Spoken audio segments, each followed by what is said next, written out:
Na bro, Julius, okay ka lang? Pati si Julius nakabihis na rin, no? Parang, parang pagsabi mo ng okay, parang alanganin na.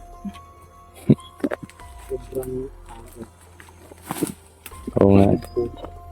Parang malakas yung presensya dito sa gubat na to mga idol, pero parang parang wala nang katao-tao. Hindi pa naman namin na hindi pa nalibot. hindi pa namin nalibot. Yung mga Sana makakita tayo ng mga kapatid natin dito na nasa kamay ng kalaban para ma-rescue din natin, matulungan.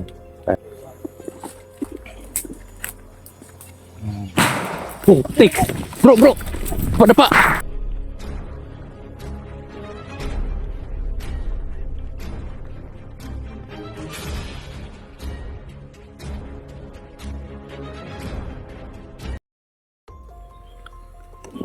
Yun po mga idol, no? Nagbihis po kami saglit. Kasi sobrang basa po ng mga damit namin, nabasa sa pawis. Buti nakadala ka ng sombrero, bro. Nagkaputik-putik yung sombrero mo. Hindi kin bro. Ha? Hindi.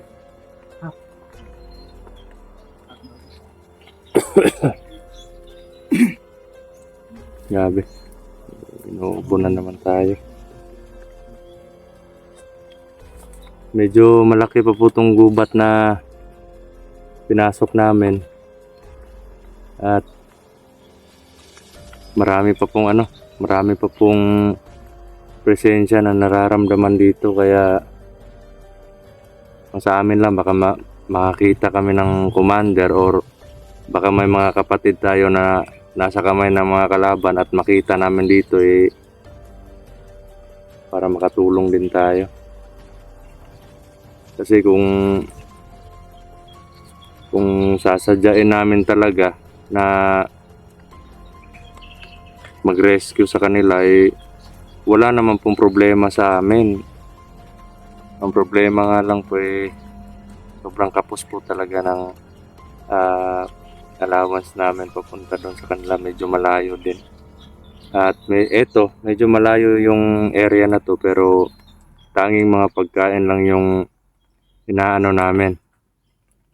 Pag maubos yung mga pagkain namin, uwi na din kami kasi mahirapan kami makipaglaban pag wala kaming walang laman yung tiyan namin.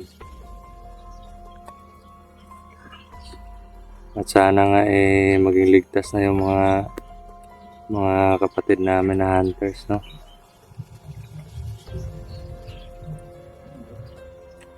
Kanina mga idol, pumunta kami doon banda. At 2 6x yung nakita namin kanina doon, pabalik-balik sila. Ewan ko ba bakit di nila pinupuntahan tong area na to. Pero medyo malayo lang po sila talaga, mga idol, no? At hindi na lang po kami, tinignan lang namin, hindi lang namin nilapitan kasi parang masama yung kutob namin. Kaya focus na lang po kami sa mission namin dito. Huntingin yung mga masasama at lalong-lalo na yung mga commander. Para hindi na po maulit yung mga nangyayaring pambibiktima ng mga bata, mga binatilyo.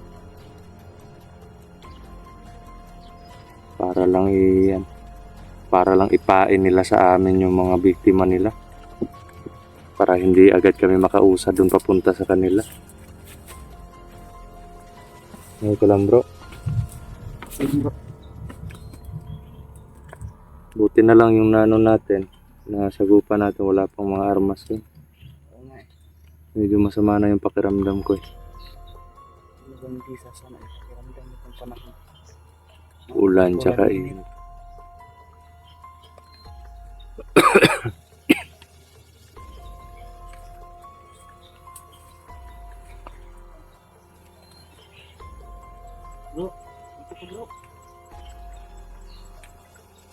Bro, huwag ka masyadong lumayo, bro. Kaya dito lang po kami sa mga idol, no? Nagmamasid at sabay relax na rin.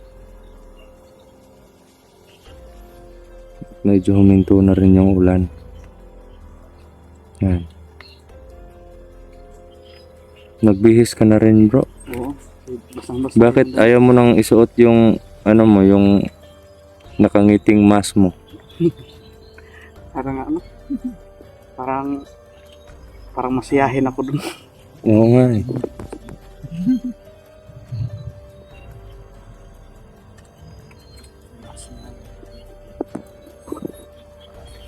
Ang dami. Hmm. Buti yung mask mo. Parating ito dito. Oo nga. Kahit nasa labanan, nakangiti pa rin.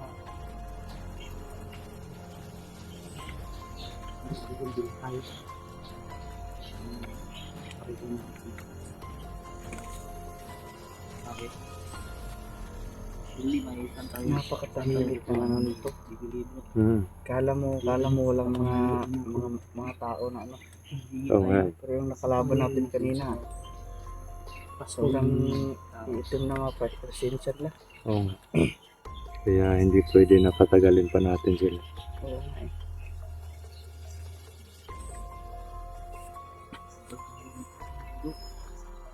Sobrang tahimik na. Pero yung presensya hindi pa rin nawawala. Oo nga eh. Nararamdaman ko rin. Halong umiik eh.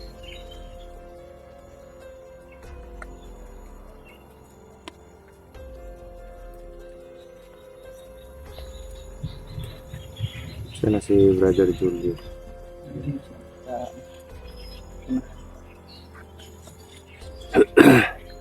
Tigil lang yan bro. Yung mga idol, no, pahinga po muna kami saglit. At medyo sumasama na po yung mga pagmumukha namin. Ayun, pakiramdam pala. Sumasama na rin yung itsura mo, bro. Tama na rin bro. Grabe. Yung katawan ko. Akin bro, hindi mo ko tanongin bro. Hmm?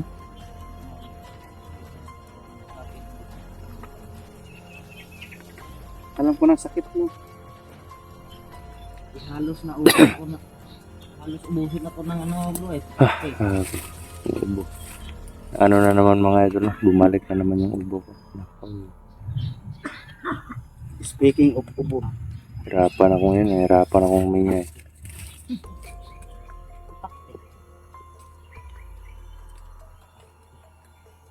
Wala sa kondisyon yung katawan ko. Bigla na lang sumama. Sama pa yung mukha natin. Sama pa yung pakiramdam natin. Wala nang takas. Masama na lahat. Buti na lang yung pag-iisip natin, di pa masama, no? Masama. Bro, nililito ako. Baka mama sa iba. Manakad bro.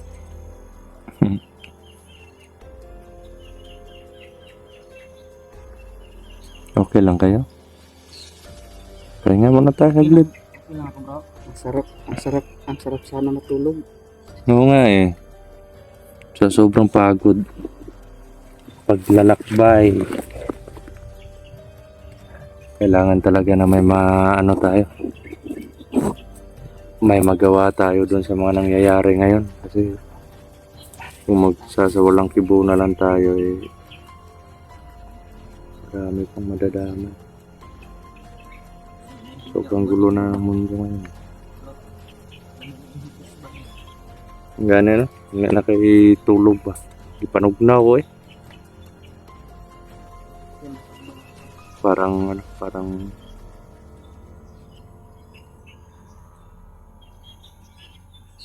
Parang nilalamig po yung katawan ko mga idol.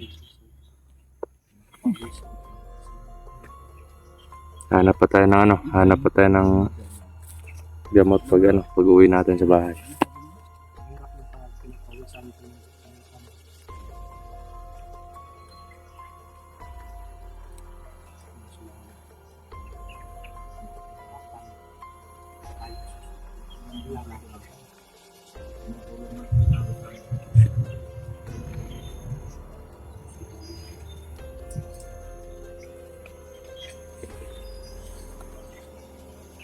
So ano, abanti tayo bro.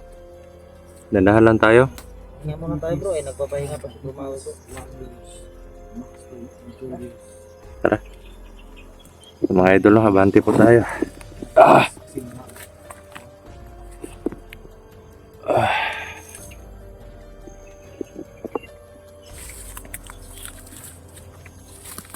Na bro, Julius, okay ka lang? Pati si Julius nakabihis na rin, no? Parang pagsabi mo ng okay, parang alanganin niya. Sobrang Oo nga. Parang malakas yung presensya dito sa gubat na to mga idol, pero parang parang wala nang katao-tao. Hindi pa naman namin na hindi pa nalibo. hindi pa namin nalibot. Mga Sana makakita tayo ng mga kapatid natin dito na nasa kamay ng kalaban para ma-rescue din natin, matulungan, kahit pa paano makatulong din tayo sa kanila, no? Kasi gustuhin man natin tumulong sa kanila directly dun sa lugar kung saan sila. Medyo malayo at saka medyo kapos tayo sa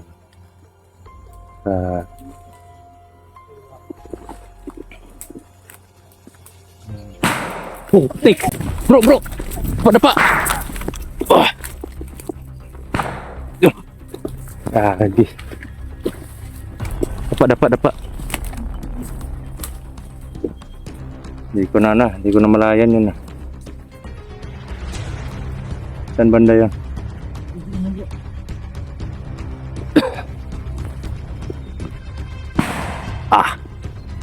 Abe. Tas ng baril.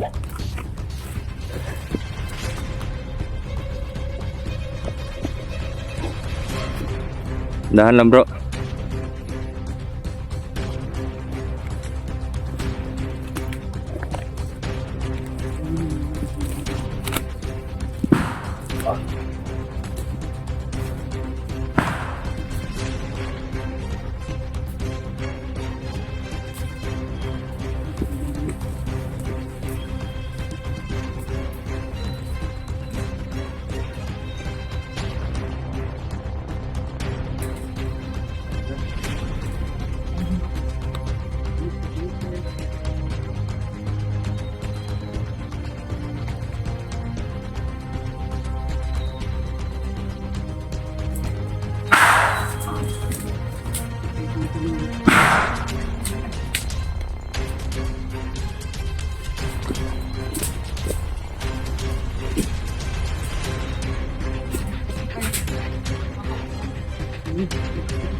Bakit kami? Nasabi ko na nga ba eh. Parang may ambush style din yung mga kumag na to. Ingat lang bro. Huwag masyadong agresibo kasi baka may nagtatago pa sa ano dyan eh. Ah!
Grabe. Oo nga eh. Atras muna. Hindi natin masyadong malapitan kasi shotgun yung mga dala nila eh. Ah, putik.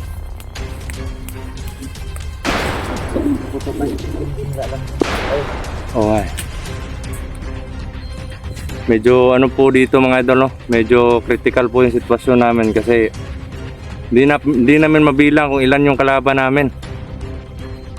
Dahil po sa ang lugar na to punong-puno ng presensya. Lahat ng sulok may presensya kaya parang ano, parang inorasyonan yung bawat sulok bro. Kaya hindi namin mabasa kung ilan yung mga kalaban dito. Teka lang. May natamaan sa inyo mga bro. Ilang bro. Ikaw bro. Ilang bro. Ingat lang. Huwag makalapit. Huwag makalapit na ano na.